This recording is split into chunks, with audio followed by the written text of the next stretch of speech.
Good day, friends. I trust that you and your family are doing well, and just wanted to share a quick thought. I hope I'm going to be short. um, I want to talk a little bit about the Israel, right? Israel in general, right? I'm not going to be talking specifically about the events with the latest escalation between Israel and Gaza and the military side of it and whatnot, right? I just want to, just share a little bit about the situation generally, right? As everybody is talking about this Israel situation being prophetic in some way, right? People are talking about Israel in general being, a sign or some prophetic thing, and whether that is true or not, that's what I want to share on a little bit, right? Because we've been told that 1948 was fulfillment of Bible prophecy. All right. Now, let me just share a little scenario, and then we're going to. Now, imagine you driving you're on a trip going somewhere specific, right? Not just a joy ride, and you have somebody who has a map. You have a map as well, but maybe because you're driving, the other person who is a co-pilot is calling out the information on the map, right, for you to follow.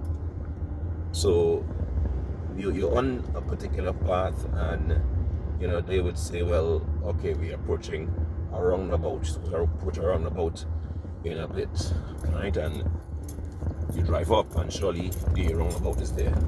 They say that you're supposed to come up to a gas station, right?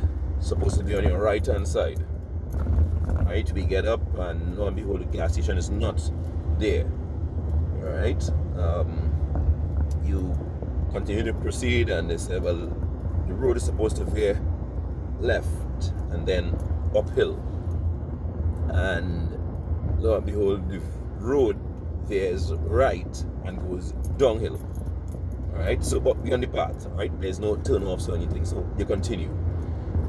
Now, eventually you come to a position where the road makes a T, so you have to choose whether you go right or whether you go left. Now, at this point, having received information from someone else who got at least one out of the three landmarks or things that were supposed to be seen on the map, 2 out of 3 they got wrong. Would you take the map and look for yourself at this point? Because this is not just on the road. Now you have to take a clear direction as to whether you go right or whether you go left. If you're intending to go, or if your destination is on your right, you would not arrive there if you turn left, right? And vice versa.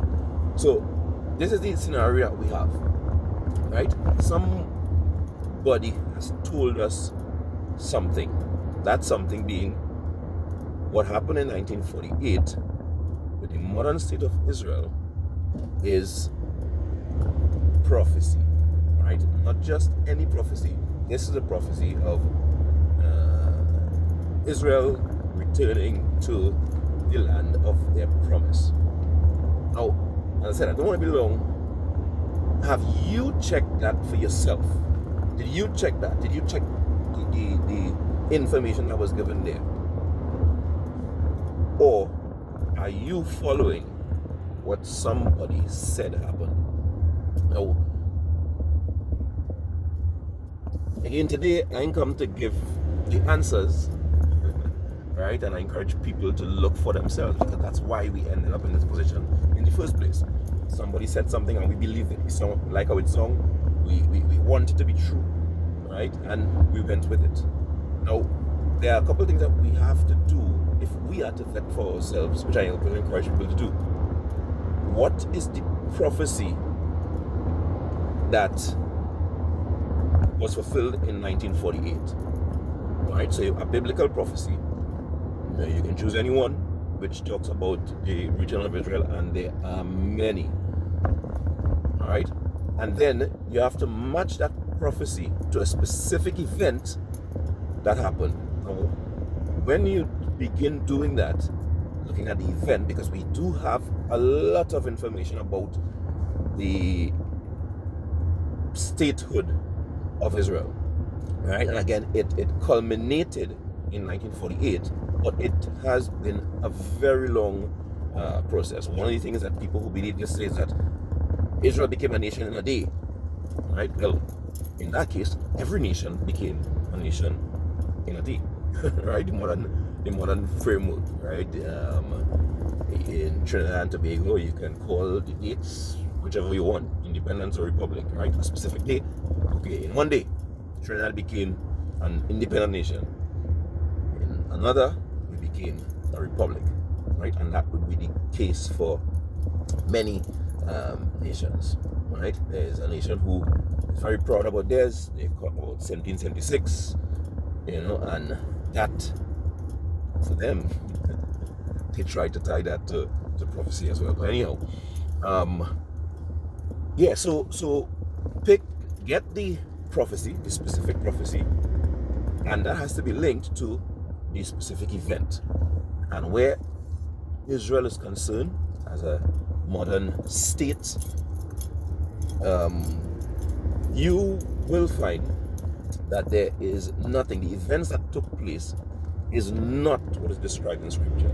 None of them, right? You can go back to the very early days of the Zionist convention and so on in early 1900, 1904 and 1905. Those are two important conventions that they had, where they were seeking to have a land for the Jewish people, right? Theodor Herzl was the one driving that process, and Britain at the time offered them a place in Uganda and Kenya, right?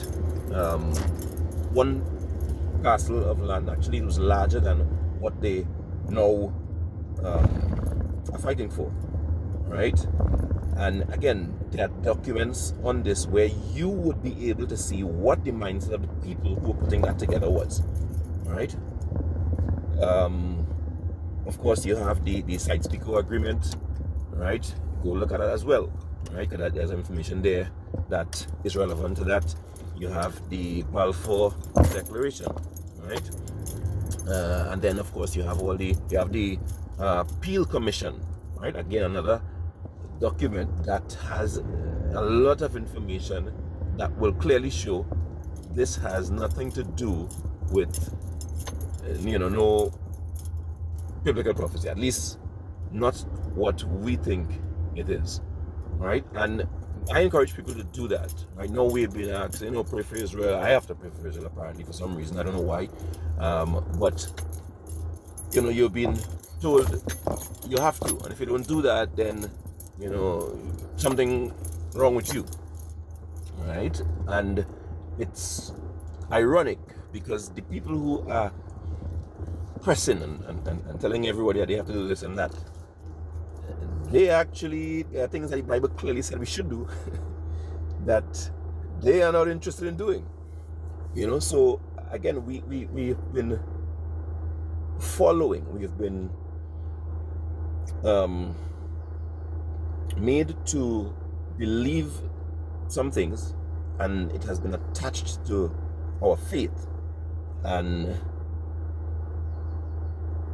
in it, I'm just asking people to check for yourself, right? Because this is information that you can get. It is available, right? And unlike some other things like the crossing of the Red Sea, if I could verify that, that's not me for me to verify, right? That I believe happened, and that is based on being able to verify other things that are true, right? Not just taking somebody's word for it, right? So there are things that we have to, at this point, become responsible for vetting our beliefs, right? Because a lot of them are not what we think it is. Okay, the modern state of Israel is a tripwire that was placed in the area that's called the Middle East among Arab nations to secure and to bolster the Anglo-Saxon project of dominating the world in every region, right? And there is one of these states, or a couple of these states, in places where they seek to increase and maintain their influence. And that's what the modern state of Israel is. Right? You might think it's something else, but that's what it is. Right? Again, the violence and the bloodshed, the loss of innocent life anywhere in the world is a tragedy, and I reject it. All right, I don't support it. But if you look at the situation with the Israel, right, it is something that they have used to their benefit to grab land, right, to keep a people who've been seeking statehood and who were promised statehood along with them from getting theirs. That is the Palestinians, all right, and that is an injustice. And too many times, Christians or people say that they're believers are willing to ignore injustice and even promote violence in the name of your religion. And that's exactly what has been happening here with this situation for in the case of the Palestinians, way too long. Way too long. All right, in the 40s when this was being set up, 700,000 right Palestinians were driven from their homes, all right, violently, some of them killed and so on, in order for this project to be set up.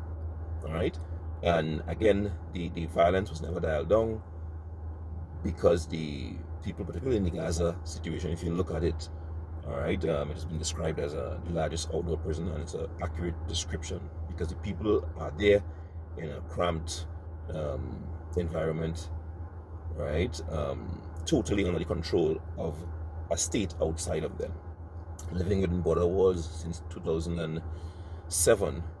They cannot leave. The majority of them cannot leave this area, right?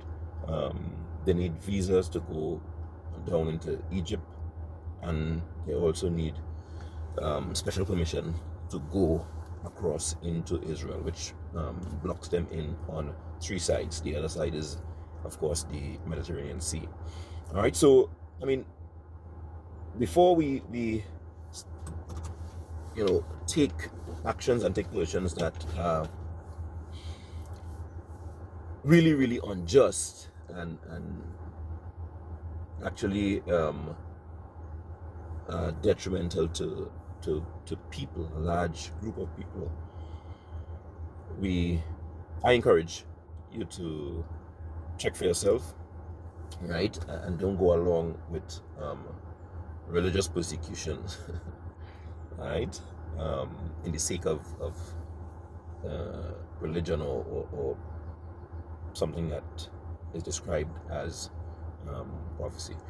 I don't know, maybe I'd get into some of the situation that we see going on if the time permits later on.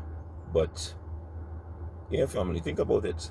And again, I said I gave you some information that you can go look up for yourself and see what the creation, the invention of this modern state of Israel really is about. All right. Continue to take care of yourselves and each other. Until next time, you are willing. Be blessed.